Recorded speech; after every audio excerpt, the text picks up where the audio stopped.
What is up, boys and gals? How the fuck are you all doing? If you're new to the channel, I'm Juanrad Birdie. But if this isn't your first time seeing my face, you already know. I'm pretty much the world's biggest piece of garbage in all of human existence with no filter, and I desperately yearn to be touched by an older woman who looks exactly like Terry Hatcher. What I wouldn't do to be your little desperate housewife, Terry Hatcher. Besides my very obvious sick obsession with Terry Hatcher and pornography, I also have a very unhealthy relationship with TV shows. Granted, I mostly watch Korean romance dramas and anime because I believe all American television is fucking trash, but there are some exceptions. For example, my favorite shows include The Office and Seinfeld. Those are probably two of the greatest shows ever made. But you know what isn't? Fucking anything on TLC. I legit stopped paying for Max because every time I opened the app, I would just get bombarded by these stupid ass fucking TLC reality shows. And if we're being completely honest here, I'm sorry, but the only reality show I have time for in my life is Love on the Spectrum. A show dedicated to people on the autism spectrum looking for love, and oftentimes getting paired with someone who has Down syndrome. Because apparently, it doesn't matter what kind of retard you are, what matters is love. And finding that special someone who you could talk about dinosaurs with. Anywhoozy mawoozy, I punished myself this week, and I watched the most popular shows that TLC has to offer. And I'll be ranking these shows based off of my own little rating system, with 5 being the highest and 1 being the lowest. Let's get right into it. I'm Amy. And I'm Tammy. And we're the Slade Sisters. You're supposed to do it with me. Shut up. If you couldn't tell by the title already, this show is about a couple fatty patties who just happen to be sisters. One's name is Amy Slayton, aka Shrek's retarded cousin, and the other one's name is Shamu. No, wait. Shamu's the name of a famous orca from SeaWorld. No. The other sister's name is Tammy Slayton, aka the world's first land whale. This show is fine. I mean, if you were using TikTok in 2021, you definitely had a couple weirdos pop up on your For You page where they were lip syncing to quotes of the show, so I definitely get it for the culture and the memes, but the real question is, would I actually sit down and watch another episode? Abso-fucking-lutely I would. Riddle me this, Batman. What's funnier than a fat bitch complaining about being a fat fucking piece of shit and has to go to a junkyard to get weighed because a regular doctor's office doesn't have a big enough scale to weigh this beluga whale? Give up? It's 2 morbidly obese, disgusting, fat fucking pieces of shit going to a junkyard to get weighed.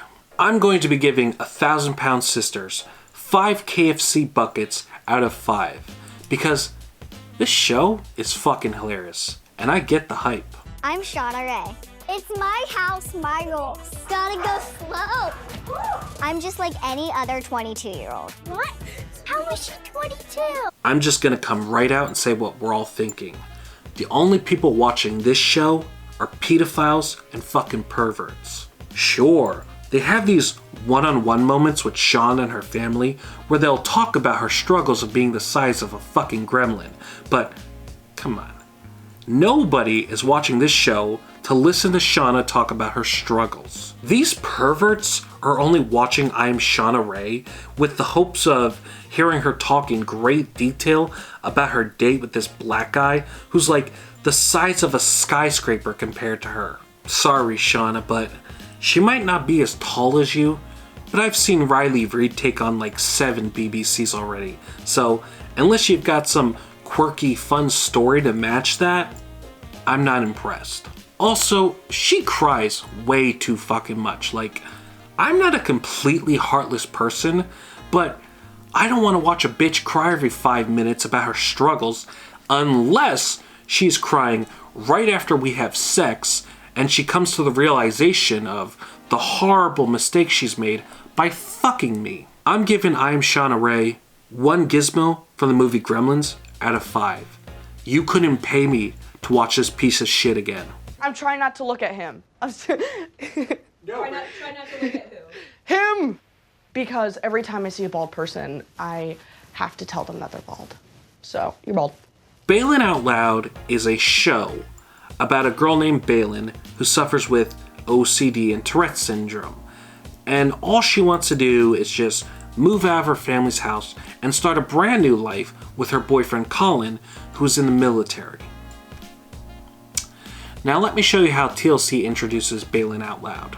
My name is Baylen. I'm 21 years old and I have Tourette's syndrome. In a little baby weenie.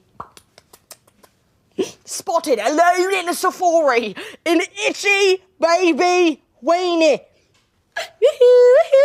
Sorry, I'm excited. F off.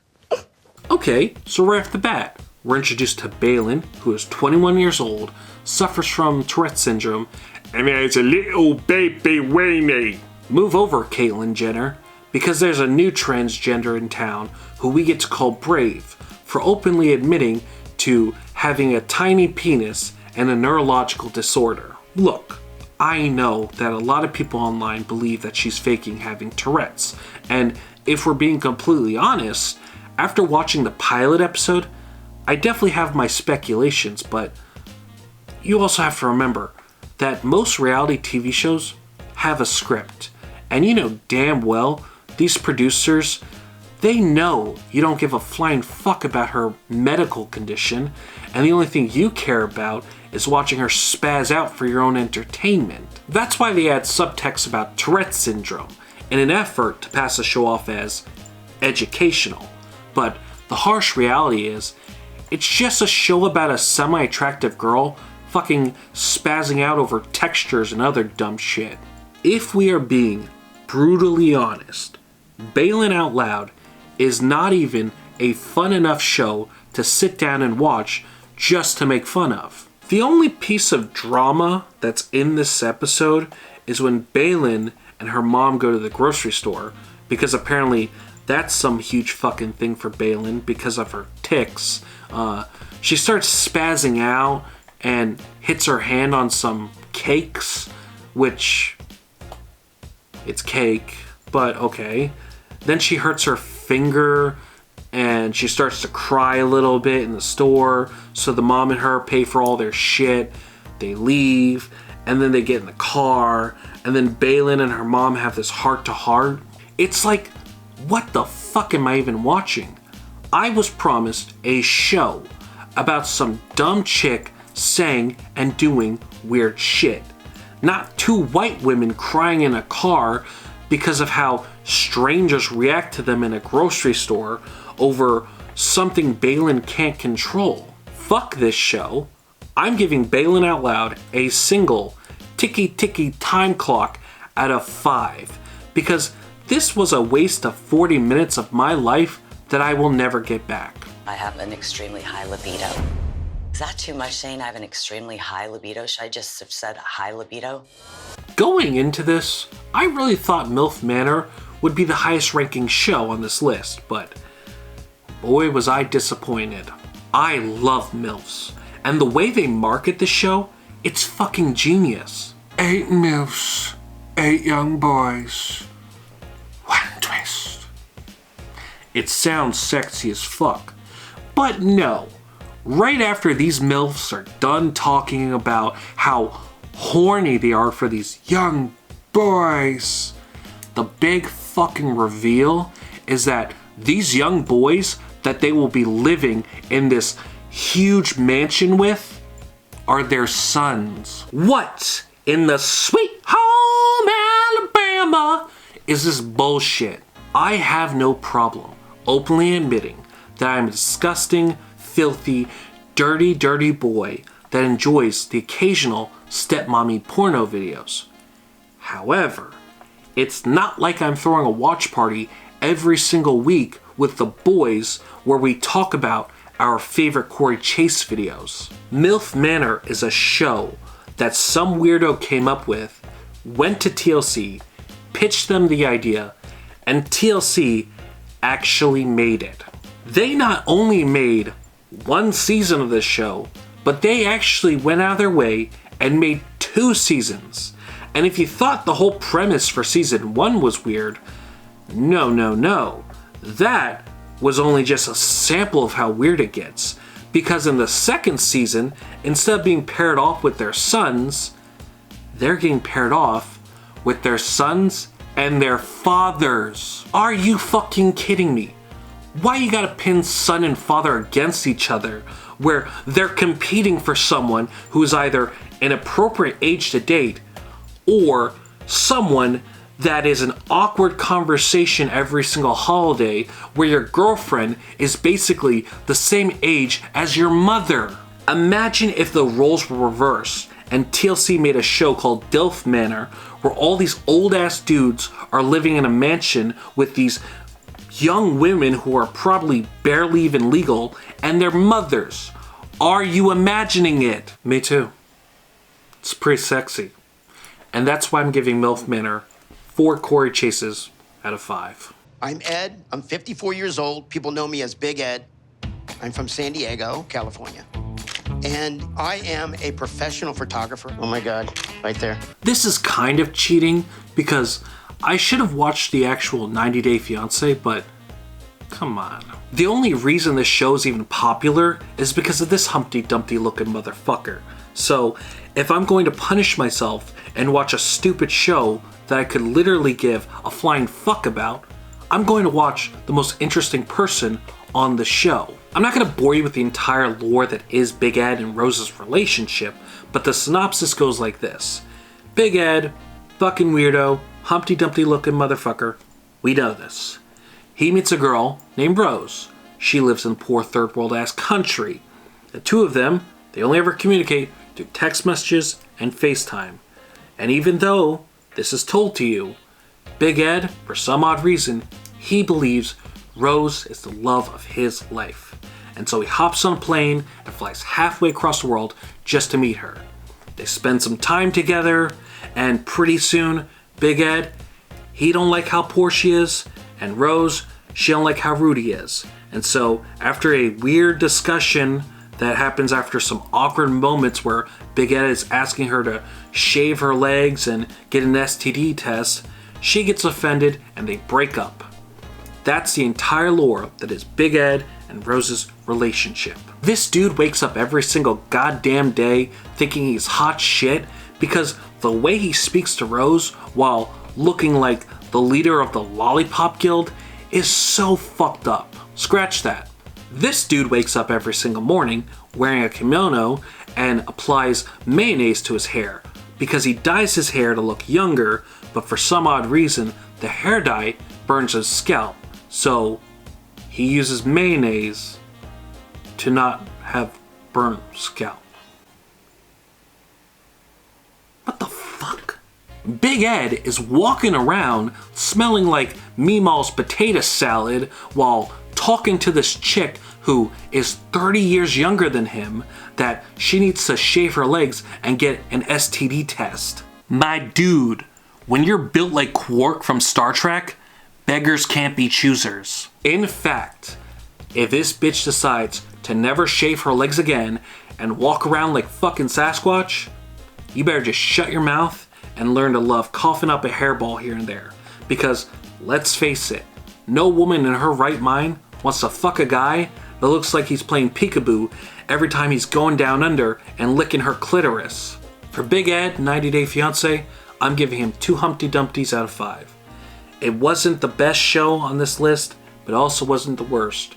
And for someone who enjoys looking at their phone while watching a shitty TV show, I didn't pick up my phone once, so good job, Big Eddie. I had the gender confirmation surgery, but I need a third procedure. I actually invited Amir. Oh gosh. Hello, my name is Juan Acevedo, aka Juanrad Birdie, and this is my very honest review on the hit reality show I Am Jazz, a show where the main focus is the life of Jazz and providing a real-world perspective of what it means to be a young transgender girl coming up in the world, as well as the struggles she faces, such as body dysmorphia, dating, and real-world prejudice of being a young trans girl. I am giving I Am Jazz 5 Bud Lights out of 5. Not because I'm afraid of the backlash I will receive from the funny alphabet people that base all their opinions on emotions as opposed to actual criticism and refuse to acknowledge jokes being made about one of their own for comedy and entertainment purposes, but because I really, really, really like this show and there's nothing funny or for me to make jokes about. I will not be making any jokes like the irony in the pilot episode where Jazz and her mom make several remarks about their biggest fear being Jazz growing a mustache, but then every scene she's in, she's rocking a 5 o'clock shadow like a young nerdy 12-year-old Indian boy that's either super into Dance Dance Revolution or Dungeons and Dragons. I will also definitely not be making any jokes like how Jazz's grandma looks like she has never recovered from a wicked orgasm she received in the 1960s when John F. Kennedy was president, and that's why her eyes look like they're constantly arguing over which way is straight. No, no, no. We won't be doing any of that. And to the LGBTQRSLMNOP people, I love you. I respect you. And please, do not message me over this awesome joke I made to make fun of the overly sensitive, sassy bitches you are. Thank you. No, no, no. Just because you're a family member doesn't make you the boss, honey. Too many boobies. I can't take the boobies. This show is so fucking boring. There are currently 22 seasons where the entire premise is women trying on wedding dresses and the behind the scenes of consultants helping these women find the perfect wedding dress. As an autistic cis white man from New Jersey, my first thought is, and this is me being completely honest, but who the fuck actually gives a flying fuck about the fucking perspective of a fucking bridal consultant?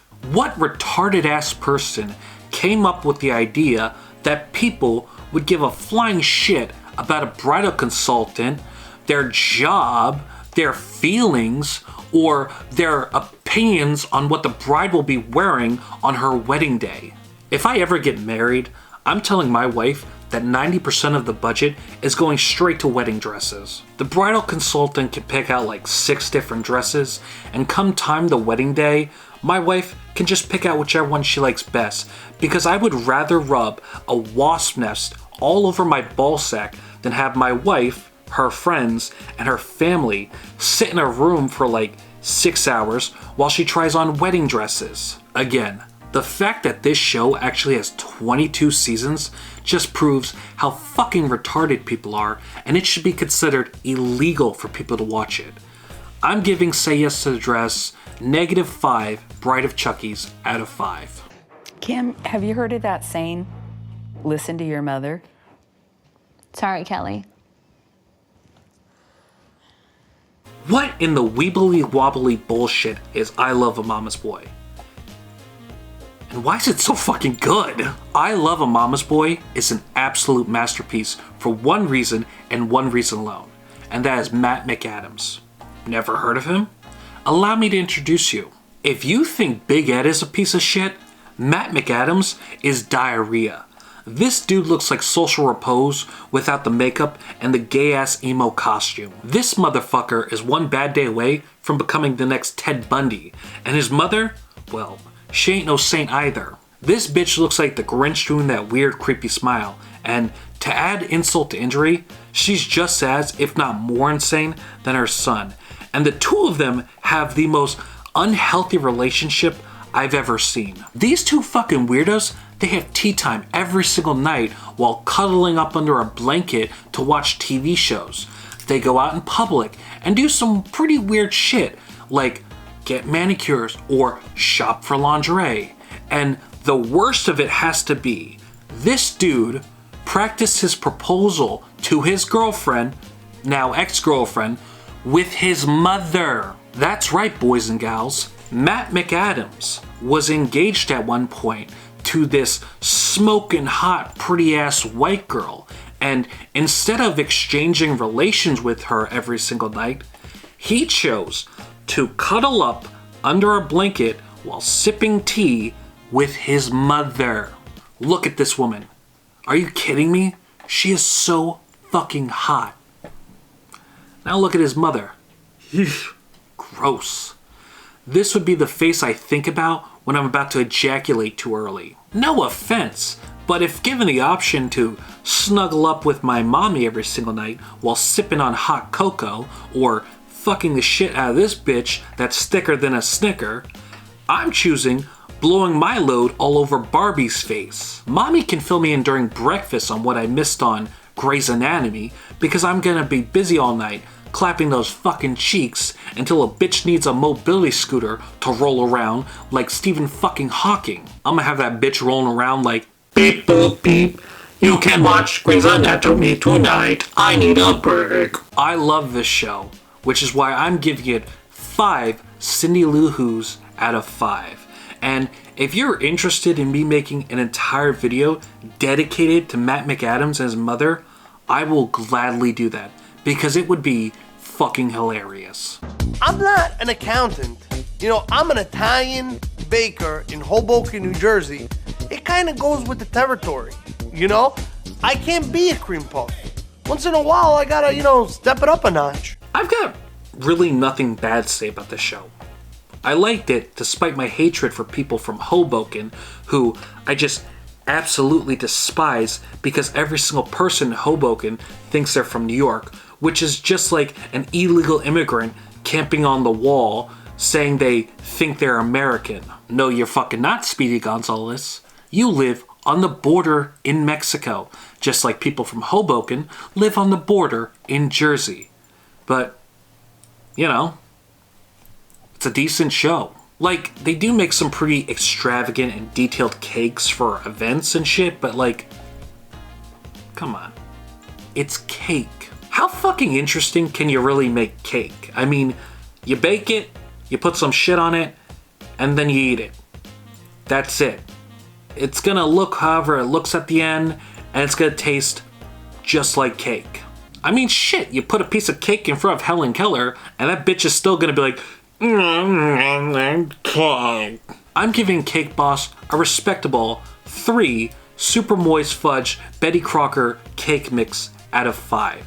Because, like I said, it's a fine show. I find certain moments entertaining, but I refuse to give anything from Hoboken a score higher than a 3. Because fuck Hoboken. Except for Frank Sinatra. Papa loves Frank Sinatra.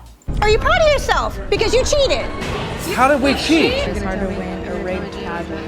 A rigged pageant, yeah, exactly, rigged. I'm beautiful in my way, 'cause God makes no mistakes. I'm on the right track, baby, I was born this way. Watching this show, it probably put me on some kind of list where the FBI will now be monitoring my entire search history because this show was definitely made for pedophiles. The plot, it's so fucking stupid. I mean, the first episode alone, it's just these 3 families where the daughters and their mothers are competing against each other in the Universe Royalty Pageant.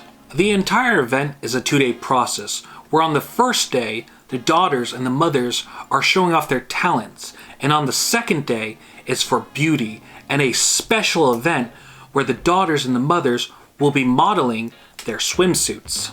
They're putting fucking babies and cougars in swimsuits and calling it a special event.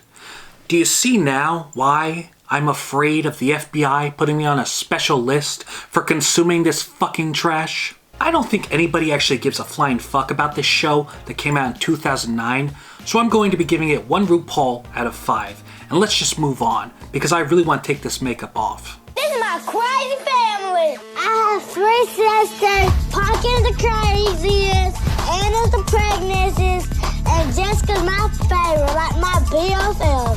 Boss's family is Mama. Speaking of toddlers and tiaras, let's talk about a little girl that has never won a pageant before, but TLC still decided to give her and her entire family their very own reality TV show. That's right, boys and gals. It's Here Come Honey Boo Boo Child. This show is awesome. I mean, the first episode is only 18 minutes long, which is a whole lot shorter than all the other shows on this list. And in the 18 minutes of this one episode, we get to meet Honey Boo Boo's entire family that's just full of eccentric characters. They compete in the Redneck Games, which is essentially the Redneck Olympics. And on top of all that, Honey Boo Boo, she competes in a small town pageant. Shocker, she doesn't win. But still, I mean, for an 18-minute episode, it is very impressive how much entertainment they cram into this one single episode. I mean, come on.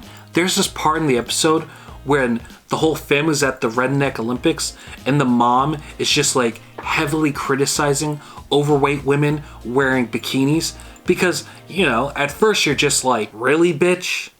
You look like Jabba the Hutt and you're complaining over fat bitches wearing bikinis? But then she says something hilarious like, I know, fat bitch, that's why I wear fucking man like mom. And then, after the redneck games, the one sister, she says to the mom that she wants to lose weight with her. And so the whole family crams into this tiny bathroom, starts weighing themselves. The mom hops on the scale reads error, and Honey Boo Boo just starts fucking laying it on her. I mean, this little girl's like, ha ha, mama done broke the scale. She's so big, the scale went, you too big. I love this show. It's not even a question. I'm giving Here Comes Honey Boo Boo 5 Larry the Cable Guys out of 5. And I can confidently say that I will continue watching it in my free time. Come on, Big Daddy. We are getting out of our comfort zones. The Johnstons are an average American family of 7 pursuing the American dream. However, this is no ordinary family. All 7 Johnstons are little people. Dad Trent and Mom Amber have 5 kids under age of 16, all with achondroplasia dwarfism. I mean, that's how TLC advertises the show to their viewers. Now, here's how I would do it. They're fucking midgets. You're either gonna watch this shit for a good laugh, or you're not. I mean, they don't do circus tricks or anything, but it's still funny to watch them struggle to do big people things. Seriously, TLC, you should hire me for your marketing team, because I'll have people tuning in every single week to watch your shit. It's a fine show. I mean, 7 Little Johnstons is about 5 kids living with their parents, and they're all midgets, so you can only imagine what kind of wacky-tacky hijinks these fucking hobbits get into. Nothing. They go to school, they go to work, and that's it. It's not very funny, and it's just a carbon copy of Shauna Rae, except now there's an entire family of Smurfs, and they're all complaining about their struggles. What I will say is, 7 Little Johnstons, it's not terrible. I mean, maybe I would consider watching another episode if there was just like nothing else on, but considering we live in a world where there are just 100 different streaming services, I feel like there's a fat fucking chance in hell I would actually go out of my way to continue watching the series. I'm going to be giving 7 Little Johnstons 2 boxes of Lucky Charms out of 5. It's not horrible, but I just don't give enough of a flying fuck to actually sit down and continue watching what kind of kooky adventures these goblins get into every week. My name is Trisha, and I can't stop tanning. I mean, I could stop tanning, I just don't want to stop.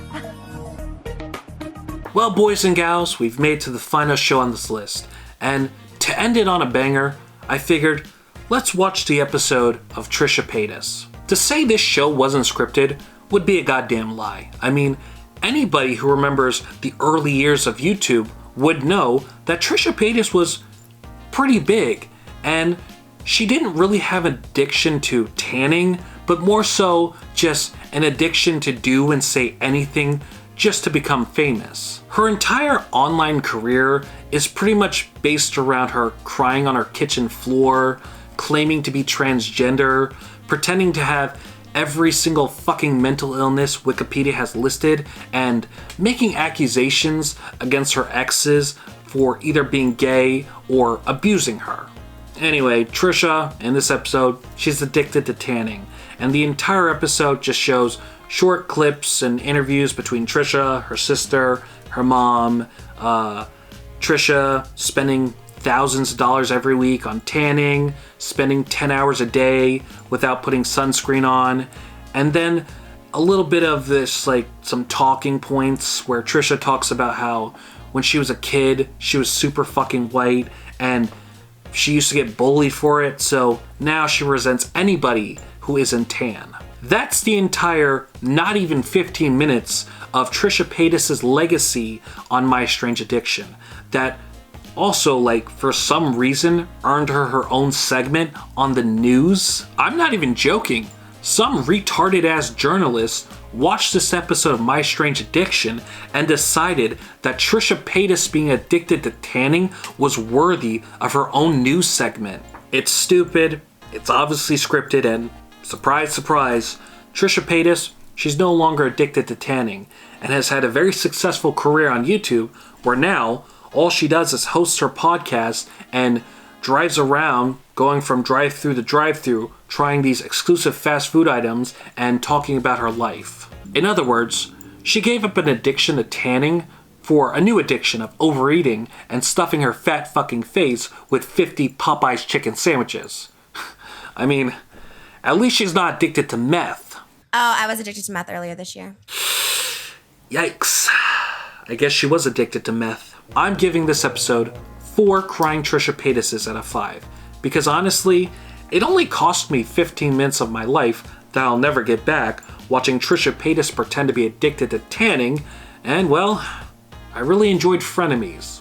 Well, boys and gals, that's going to be the end of the video. And all I can say is, this was a big fat waste of time watching these dumbass shows, and it did not change my perspective on TLC just being absolute fucking trash. If you enjoyed yourself, maybe consider leaving a like, maybe a comment, subscribe, tell me to go fuck myself. I mean, I really don't give a shit, so thank you so much for watching, and I'll see you in the next video. Bye bye now.